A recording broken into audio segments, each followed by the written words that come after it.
Hi guys, welcome to this Thunderstruck guitar lesson. In this video we'll be looking at how to play all the rhythm parts of the song, not the solo I'm afraid, that'll be a separate video. And if you can't remember quite how all those sound, they sound like this.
Hey guys, so in this Thunderstruck guitar video, we'll be looking at all the rhythm parts. So that's the intro riff, all those nice jangly, open string, cool riffs, and then all the power chord riffs. There's a lot of them that are slightly different, so we'll work our way through them and you can work on the speed of the song as well. Before we get started, don't forget to like and subscribe, the usual stuff.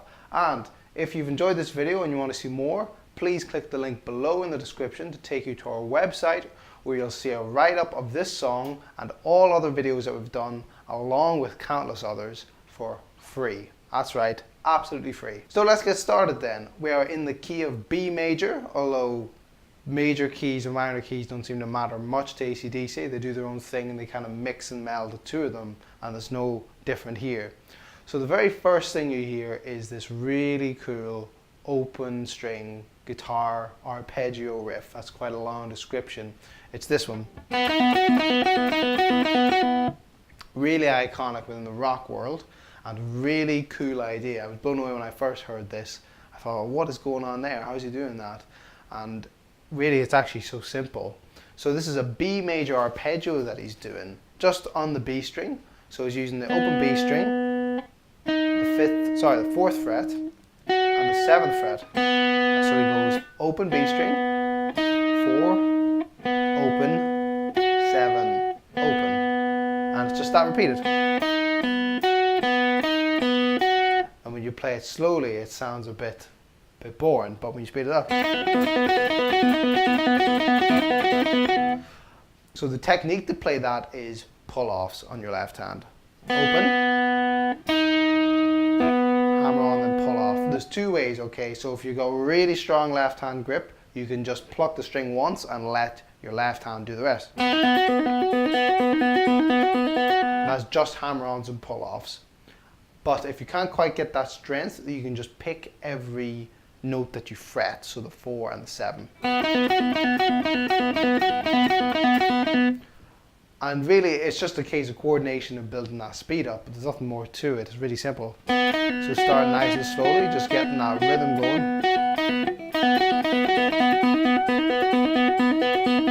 And then you can try building up the speed of hammer-ons and pull-offs as well. So that's the first part of that intro riff. The second part is just moving that exact same thing up. So from 4 to 7, now you're going to 5 and 8, and you're doing a B minor arpeggio. So we're going from a B major to an E minor.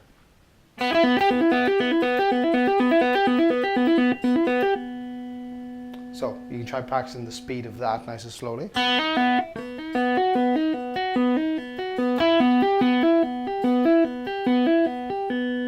And again, you can do it like this.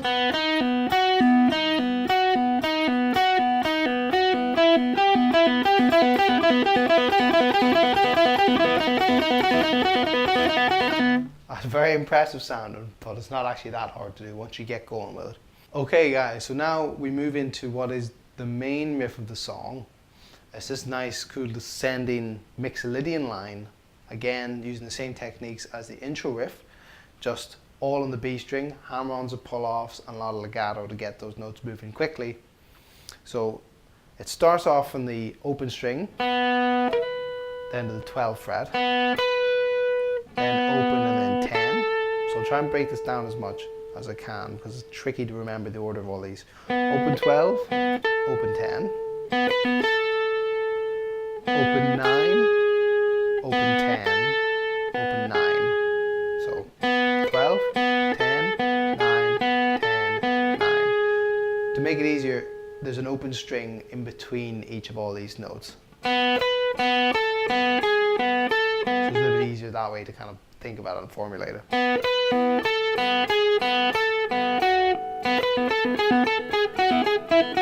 Alright, I have to check it there myself. It's so confusing trying to talk through this. So we got to open 12, 10, 9, 10, 9.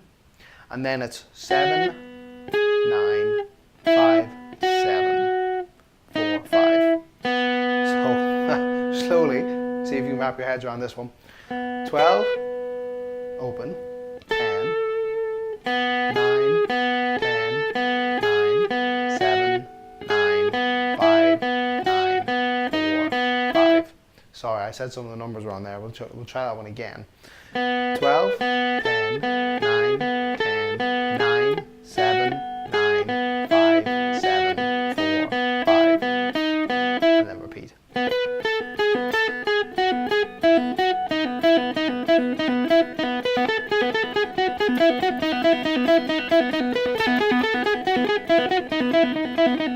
Sounds so cool, and really it's just kind of going down that B mixolydian scale, but using the root note B in the open string in between each of the notes, and then when you speed it up it sounds really impressive, and it is quite impressive, but it's trickery. It's not all picked, it's mostly in the left hand. In fact, if you can do it all in the left hand, I think that's how he does it on the track.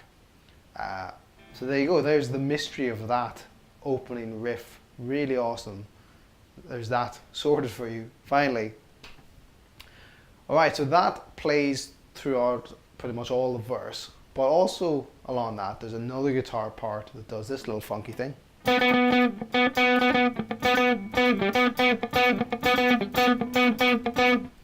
So that's on Malcolm's guitar, that's happening there, and that's just the note B, so I'm taking that on the 4th fret. I'm not doing that on the open string because the open string is a little bit harder to keep control of, whereas the fretted note, it's much easier to stop it from ringing out, because I can just lift my left hand off as well, so I have two ways of muting it, whereas on the open string I've only really got my right hand to help mute that, so that's why I choose this.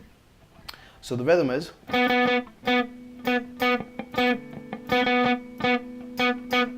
which is actually quite like a funky rhythm when you break it down, but when it's played against this rock setting and that other riff going, it sounds just really steady and you wouldn't really think it's a funk rhythm. So slowly.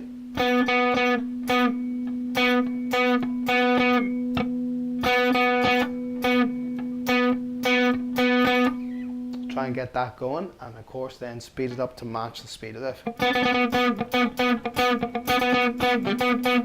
I'm using little mutes there in my right hand, so to do that all I'm doing is lifting the pressure off from my left hand but keeping the finger touching the string so it doesn't ring out. So pushing down, not pushing down, pushing down, not pushing down.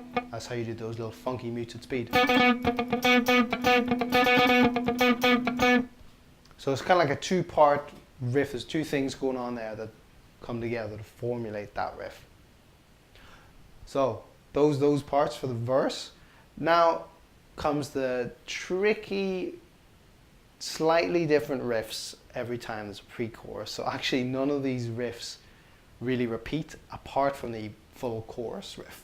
So I'll try and do this as much as I can in the order of the things that you hear.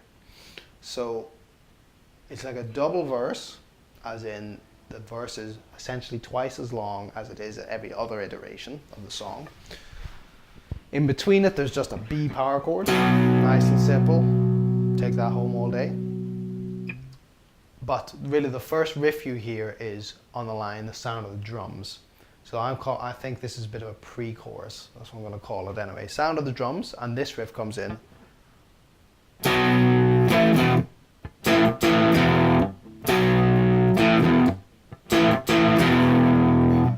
Okay, so what that is, 3 power chords, B, A, and E. And you just move between them. B, A, E. And then A, E. So that's power chord in the 2nd fret of the A string, 2, 4, 4.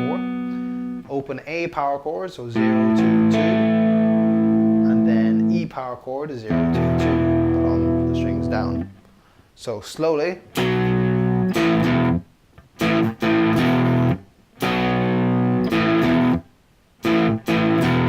And the way I'm transitioning between the A and the E power chords so quickly is by using a finger roll, which you may have heard me talk about before.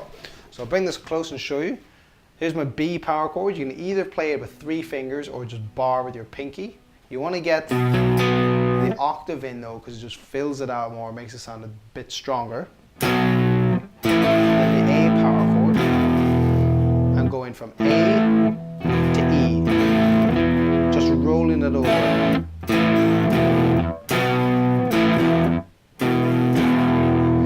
But on the E power chord, because of that finger roll and the speed, I don't get the octave, so there I'm literally just playing open E and then the 2nd fret of the A string. That's all you can manage at that speed. Otherwise you get this kind of awkward jump that interrupts the rhythm.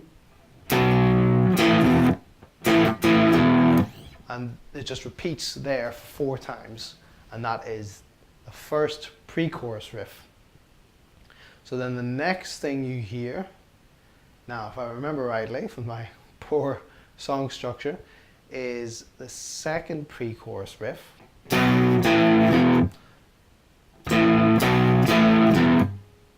So it's just the same power chords in a different order now. So B, A, E, and then A, E, A, E, and it just repeats that. So the first one starts with B, and then all of them after that go, have this little A, B, da, da, da. Nice and simple, really effective, and it's a strange choice to kind of change that riff and not have a set pre-chorus riff.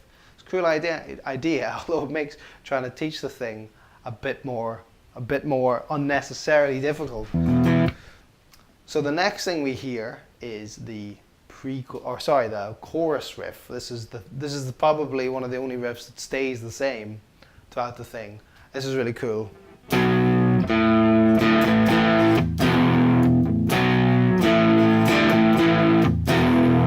So the same chords, B, A, and E, and the rhythm for this is now B, A on a push beat or an anticipation. And what that means is that you play the chord before the beat. So without a push, it would be 1, 2, 3. This is 1, 2, 1, 2. See, it comes before the beat. So you hold that A for a little bit longer, A, and then you do this. That is open D string to the 2nd fret of the D string with the open A string as well. So I'll bring that close. D, A, then A again, E.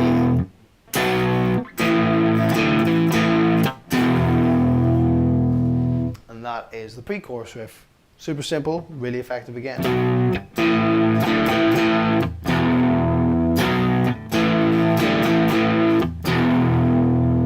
And that makes up most of the song. There's a slight change then coming just before the solo. The structure of the song is so strange.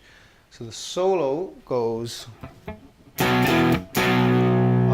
the riff just before the solo is just a B power chord, just the 2nd fret of the A and the 4th fret of the D, and then you lift your pinky off to get the 2nd fret of the D, and then back on the 4. You can hear that twice. and then it starts the solo. Alright, after that, I believe it goes back to the chorus, and following that then, the thing you hear after that is bridge, I'm going to call it, maybe pre-chorus 3. Again, another different riff. Okay, so it sounds like this.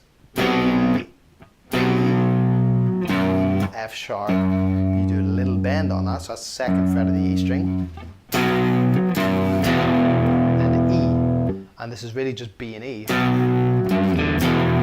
So there's a little thing in between each of those chords, so it's a two-parter. First part is B, just get that F sharp, bend it slightly, then slide off to that E power chord. And the second part is F sharp, open A string, A, and then the E power chord. So slowly. And the second time. It's alright.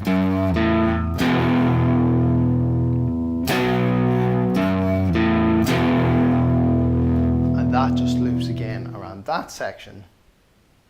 Alright, so that makes up all the parts of the song on the rhythm front. The next video will be focusing on the solos. So there's the middle solo and then the outro solo. We'll look at how he's gone about that, the scales he's used. I can take a guess, it's probably pentatonic, but the positions and really the phrasing that he's using that has that real ACDC feel that I love so much. I think there's so much to learn from it, from such simple music done so well. Okay guys, that's been it from me. Hope you enjoyed the video, you found it useful. Good luck with the practice, and I'll see you next time.